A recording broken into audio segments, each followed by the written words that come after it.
pelajaran pada pagi hari ini. Alangkah lebih baiknya kita berdoa terlebih dahulu. Untuk ketuanya bisa disiapkan. Persiapan berdoa mulai. Selesai. Baik, terima kasih untuk Mas Lukman ya. Nah, untuk hari ini kita akan belajar mengenai teks tanggapan. Sebelum kita belajar, kita persiapkan kelas yang nyaman terlebih dahulu. Bisa dicek kanan kirinya ada sampah. Bisa diluruskan mejanya terlebih dahulu. Sudah, Bu. Ya. Kita belajar tentang teks tanggapan ya. Ini yang pertama ada pengertian dari teks tanggapan. Untuk Mbak Elvin bisa dibantu dibacakan. Teks tanggapan adalah teks yang dapat berupa komentar, evaluasi, kritik, pujian, dukungan, atau penolakan yang disampaikan secara kritis terhadap suatu hal yang berasal dari sudut pandang atau pengamatan seseorang. Baik, terima kasih. Selanjutnya mengenai ciri-ciri teks tanggapan bisa dibacakan Mas Lukman.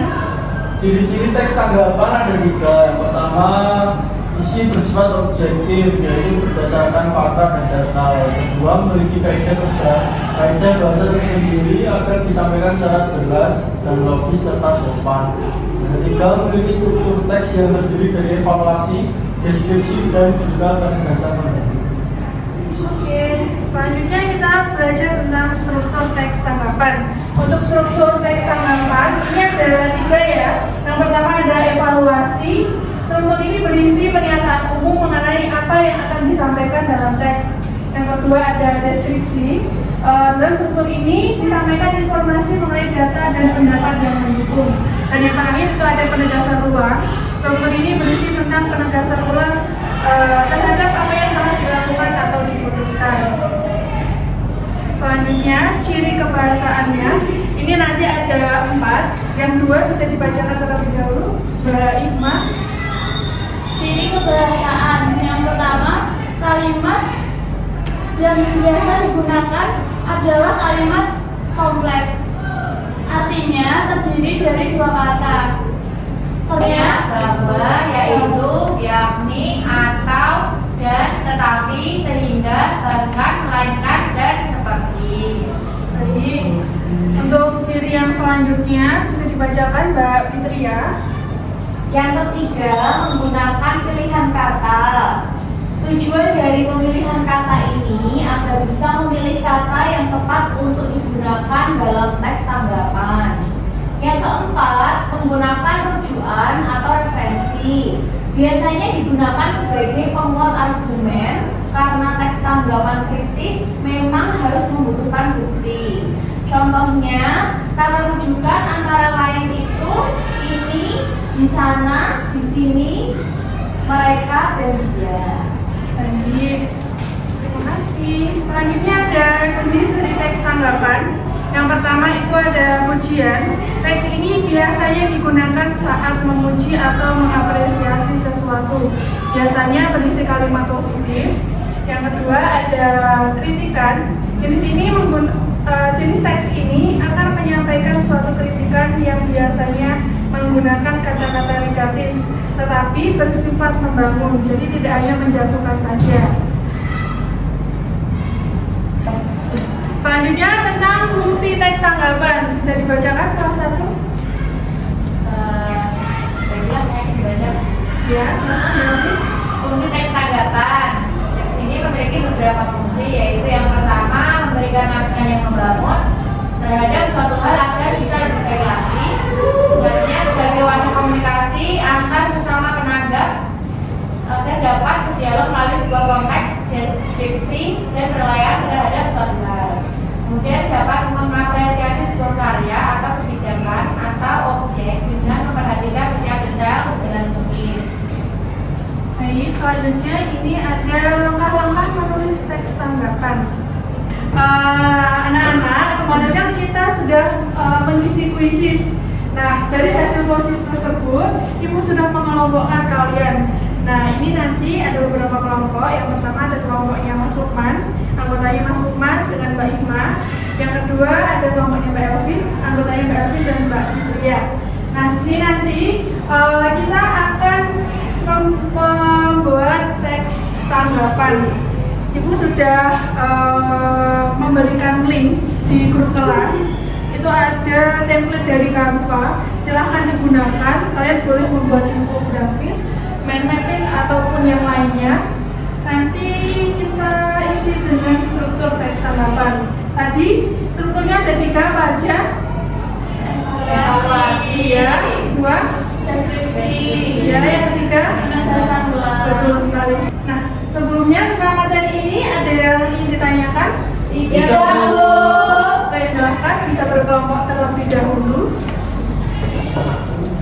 Ini saya kasih waktu 20 menit cukup? Cukup, Bu. Ya, silakan diakses Canva-nya.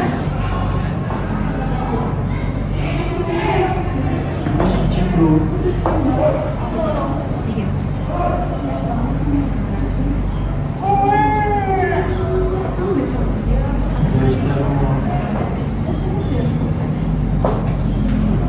Anak-anak udah selesai? Sudah, Bu. Sudah. Selanjutnya dari kelompok 1 bisa presentasi terlebih dahulu. Sudah dikirim gambarnya? Ya. Sudah, Bu. Ini siapa?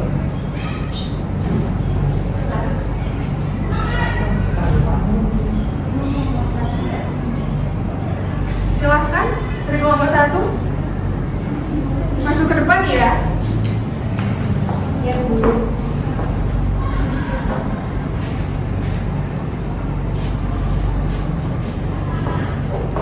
Assalamualaikum warahmatullahi wabarakatuh. Waalaikumsalam warahmatullahi wabarakatuh. Di sini kami dari kelompok 1 akan menampilkan hasil diskusi dari kelompok kami. Baiklah, kami akan membacakan teks tanggapan yang kami buat. Yang pertama itu ada evaluasi. Pergaulan bebas telah menjerat banyak remaja masa kini. Pergaulan bebas merupakan perilaku yang menyimpang dan melewati batas. Pergaulan ini tidak mengikuti norma-norma ketimuran yang dianut oleh masyarakat Indonesia. Selanjutnya ada bagian deskripsi, berisi berbagai dampak negatif ditimbulkan akibat dari pergaulan bebas, baik secara hukum maupun adat. Misalnya, perilaku melanggar hukum seperti mabuk-mabukan, menggunakan obat-obat terlarang, dan lain sebagainya. Dilihat dari sisi yang berbeda, pergaulan bebas juga memiliki berbagai dampak positif dari segi sosial. Misalnya, jadi mempunyai banyak teman, belajar bagaimana cara berkomunikasi dan menghormati di tengah masyarakat, rasa gengsi, nafsu, penasaran, dan berbagai faktor lainnya menjadi penyebab terjerumusnya remaja ke dalam pergaulan bebas. Teknologi yang semakin maju juga memiliki pengaruh terhadap pergaulan bebas. Akses internet yang kurang diawasi dapat memicu remaja untuk mengikuti hal-hal yang tidak sewajarnya. Sekian presentasi dari kelompok kami. Terima kasih. Wassalamualaikum warahmatullahi wabarakatuh. Waalaikumsalam warahmatullahi wabarakatuh. Bagus sekali ya diskusi dari kelompok 1. Terima kasih, Bu.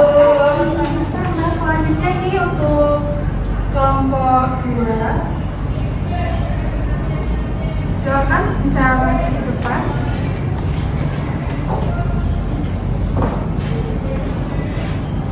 Assalamualaikum warahmatullahi wabarakatuh. Waalaikumsalam warahmatullahi wabarakatuh. Saya di sini dengan teman saya ingin mempresentasikan hasil diskusi kami tentang teks tanggapan.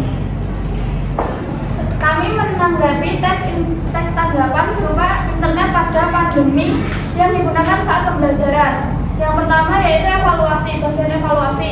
Penggunaan internet sangat bermanfaat untuk menunjang siswa dalam melakukan pembelajaran daring di era pandemi. Namun, tidak sedikit siswa menyalahgunakan penggunaan internet. Internet yang seharusnya digunakan untuk belajar malah digunakan untuk bermain game online. Bagian deskripsi, selama pandemi, pembelajaran secara daring dilakukan di rumah sebagai bentuk pencegahan penularan COVID-19.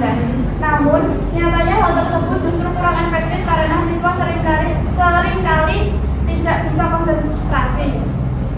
Penegasan ulang, siswa memang jadi terbantu dengan adanya internet untuk melakukan pembelajaran di rumah.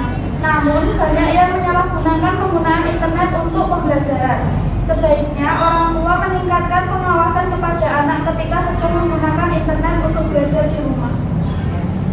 Baik, presentasi dari kelompok kami apakah ada yang ingin ditanyakan? Tidak. Tidak ada, saya akhiri. Wassalamualaikum warahmatullahi wabarakatuh. Waalaikumsalam warahmatullahi wabarakatuh. Oke, bagus sekali ya hasil presentasi dari semua kelompok. Nah, ini tadi kan kita sudah belajar tentang struktur teks tanggapan. Oke, terima kasih untuk yang sudah presentasi tadi ya. Selanjutnya kita akan menyimpulkan pembelajaran pada pagi hari ini. Hari ini kita tadi belajar tentang apa saja? Teks tanggapan. Betul. Strukturnya tadi ada 3 apa aja? Ada deskripsi, penegasan ulang. Betul. Selanjutnya, Itu pembacaan. betul sekali.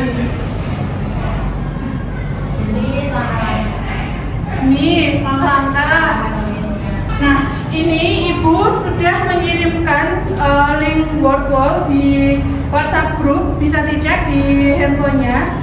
Silahkan nanti bisa diisi hasil pembelajaran hari ini, refleksinya menurut kalian bagaimana, kurangnya bagaimana, lebihnya bagaimana, apakah menyenangkan atau tidak, seperti itu. Baik, Bu. Iya, Bu. Untuk pertemuan selanjutnya, hari ini kan tadi kita menulis tentang belajar tentang struktur teks tanggapan. Minggu depan kita akan belajar menulis teks tanggapan secara utuh. Nanti silakan bisa dipersiapkan untuk pertemuan selanjutnya. Untuk mengakhiri kegiatan pembelajaran pada pagi hari ini, bisa membaca hamdalah bersama-sama.